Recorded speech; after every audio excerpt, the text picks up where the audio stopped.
Durante la mayor parte de su vida, Catalina creyó que su madre, Marta, era solo una mujer cansada, pero buena, dedicada, silenciosa, de esas que hacían de lo poco suficiente algo suficiente y nunca se quejaban de lo que la vida les arrebataba.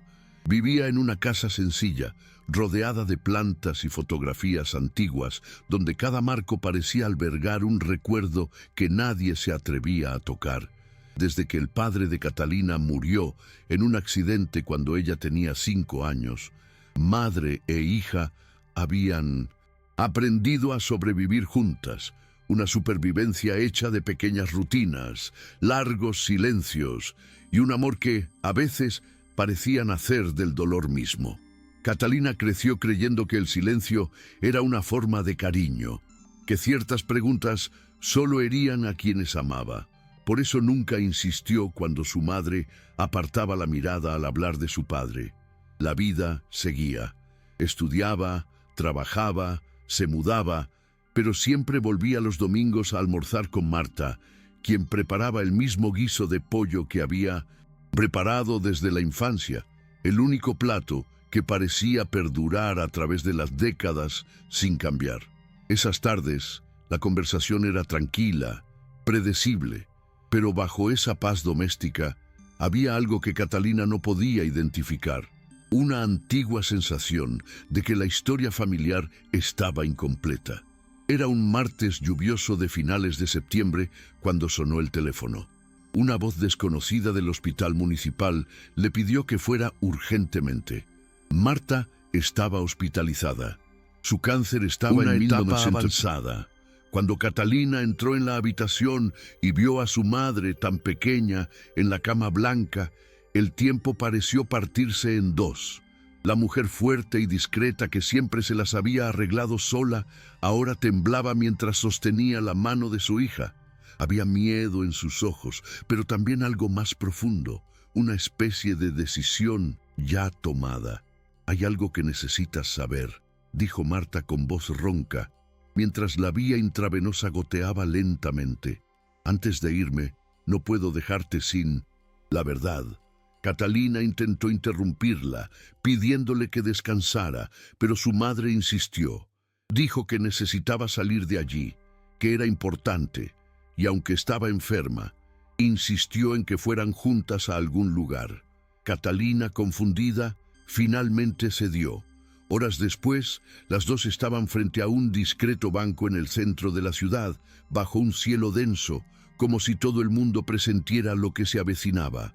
Dentro, el gerente, un hombre de traje gris y mirada inquieta, los condujo a Sintosi, una habitación privada.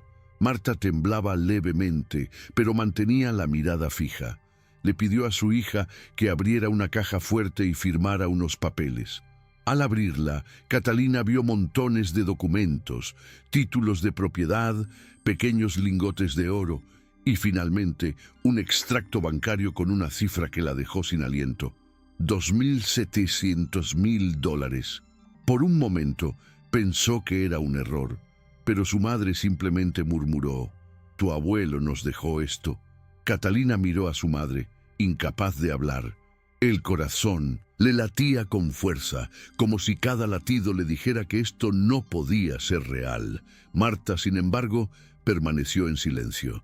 Simplemente observó la reacción de su hija con una mirada tensa, casi suplicante. Tras unos segundos, dijo con calma, la calma que precede a un terremoto: «No preguntes todavía, solo necesito que entiendas que esto no es lo que parece». Catalina intentó sonreír, como esperando una explicación lógica, pero la risa se apagó en sus labios. No tenía sentido. Nada tenía sentido. Mientras el gerente se retiraba discretamente, Marta se acercó y apoyó sus delgadas manos sobre la fría mesa. «Este dinero es de tu abuelo, Catalina, pero lo que hizo para conseguirlo es algo que nunca quise que supieras». Su hija frunció el ceño. Su abuelo era, en su memoria, solo una fotografía descolorida en el pasillo. Un hombre de rostro adusto, sombrero de paja y mirada seria. Marta dijo que había muerto cuando ella era joven y nunca mencionó nada más. Ahora, de repente, resurgió rodeado de figuras, oro y miedo. Marta respiró hondo y habló en un tono apenas audible. Tu abuelo no era quien crees. Las palabras quedaron pesadas en el aire. Catalina sintió un escalofrío. Su madre le explicó despacio que el hombre había estado involucrado en negocios turbios, contratos falsos y gente peligrosa, que había una investigación en marcha y que en 15 días todo sería confiscado. Están rastreando las cuentas, dijo. Si muero, este dinero desaparece. Quedarás sin nada. Te necesito que transfieras todo a tu nombre, ahora, legalmente. Luego, devolverás lo que sea necesario. Nadie lo sabrá. Catalina se quedó quieta. Intentó comprender qué le pedía realmente su madre. ¿Me estás pidiendo que cometa un fraude?, preguntó con la voz entrecortada. Marta bajó la cabeza y, por un instante, pareció más pequeña que nunca. Te pido que me salves, hija, que me dejes morir en paz. No tengo tiempo. Por favor, no me abandones como lo hizo tu padre. Palabras cayeron como un cuchillo. Catalina sintió una opresión en el pecho.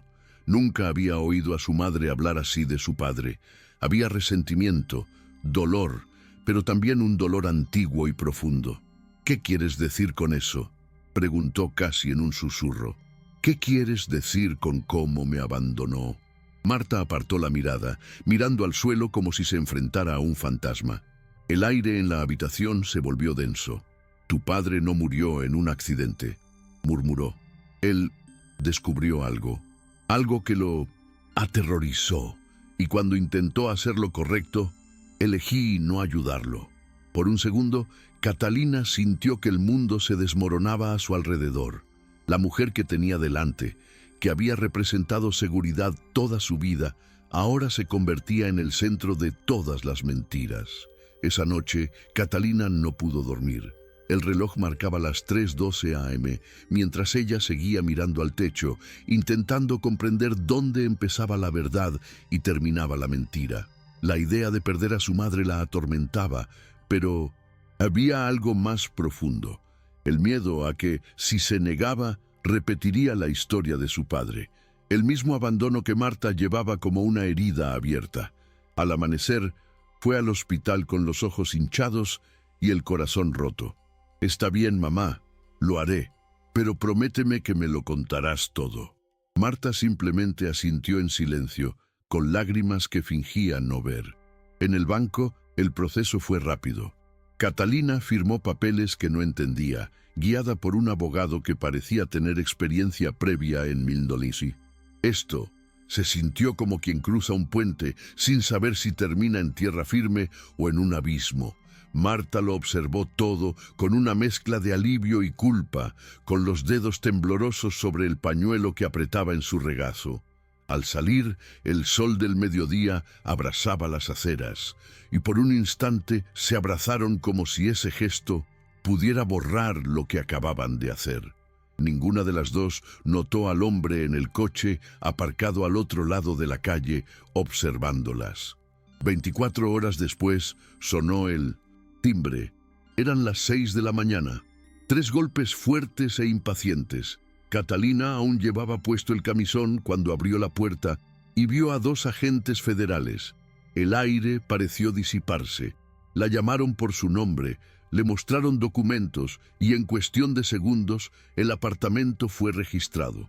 Computadoras, papeles, cajas, todo se lo llevaron. Marta, pálida, observaba desde su silla, respirando con dificultad. Catalina intentó explicar, gritar que no sabía, pero la acusación ya estaba hecha: fraude y lavado de dinero. Alguien la había denunciado. El silencio de su madre se volvió entonces ensordecedor. En la comisaría, Catalina fue interrogada durante horas. Las preguntas se repetían cada vez más incisivas. ¿Quién dirigió el traslado? ¿Sabías del origen ilícito? Ella lo negó, pero cada palabra parecía tener consecuencias. Cuando finalmente la liberaron, bajo investigación, fue directa al hospital. Marta estaba ahora bajo vigilancia policial, en arresto domiciliario.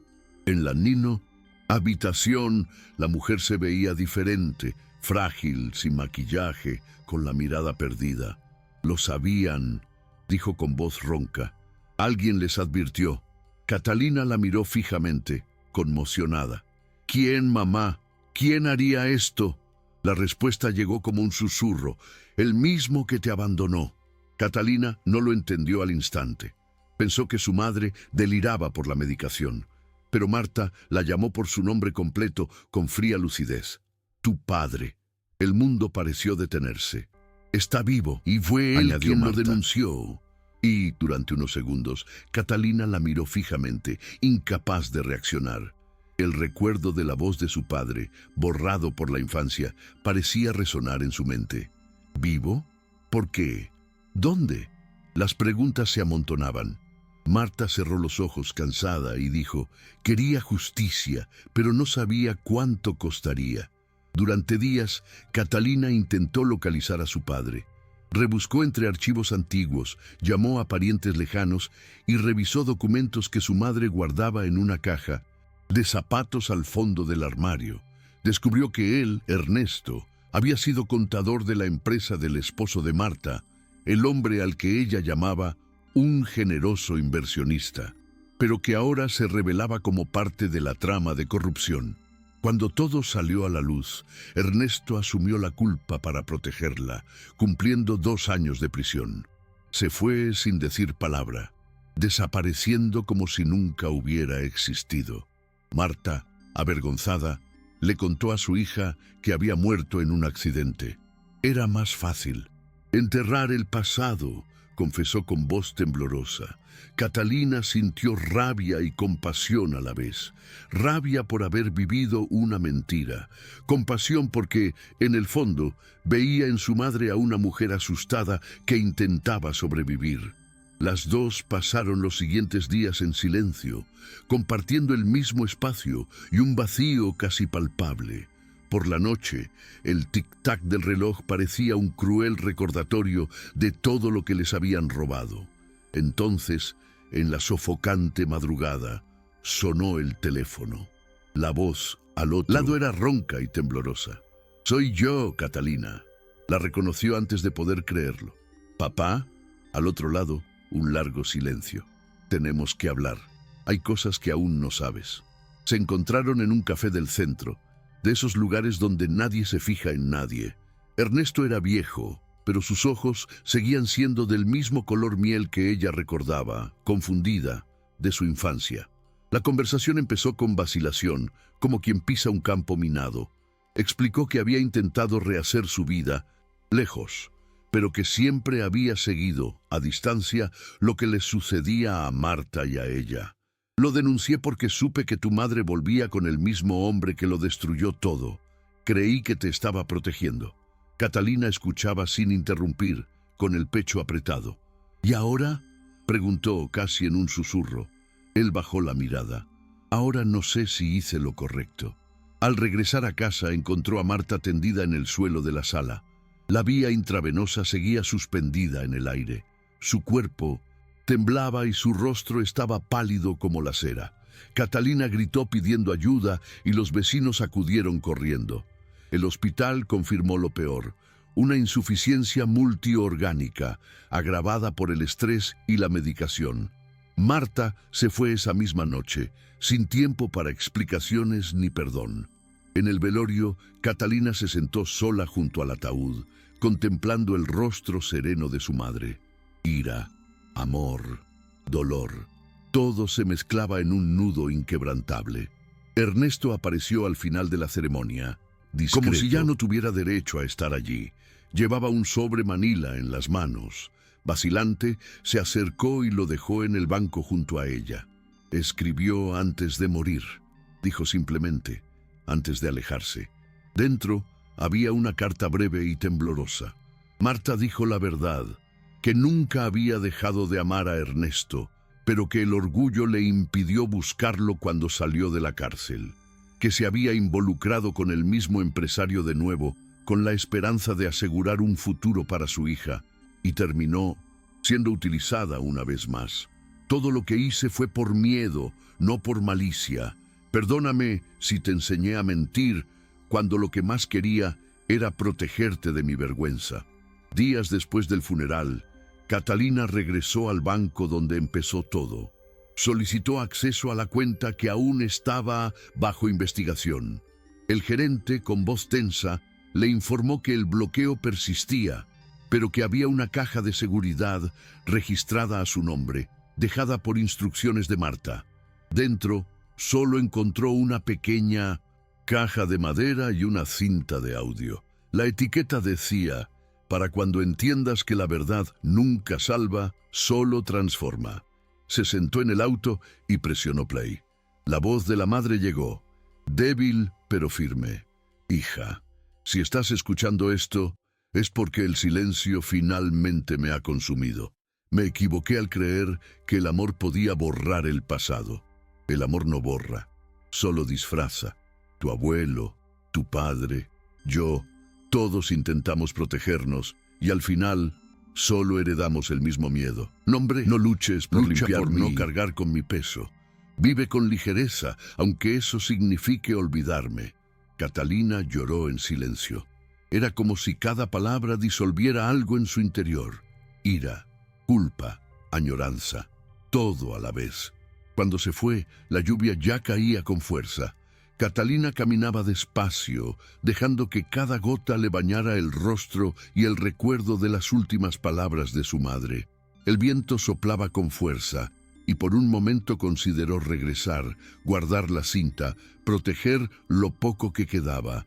Pero algo en su interior simplemente se rindió. Se detuvo en la esquina, miró al cielo gris y comprendió que tal vez la verdad no tenía dueño, solo víctimas. Siguió caminando, sola, sin rumbo. A sus espaldas, el lejano sonido de las sirenas se mezclaba con el crepitar de la tormenta. Por primera vez, no sintió miedo ni culpa, solo un vacío tranquilo, casi dulce, de alguien que finalmente comprende que algunas historias no terminan, simplemente dejan de ser contadas.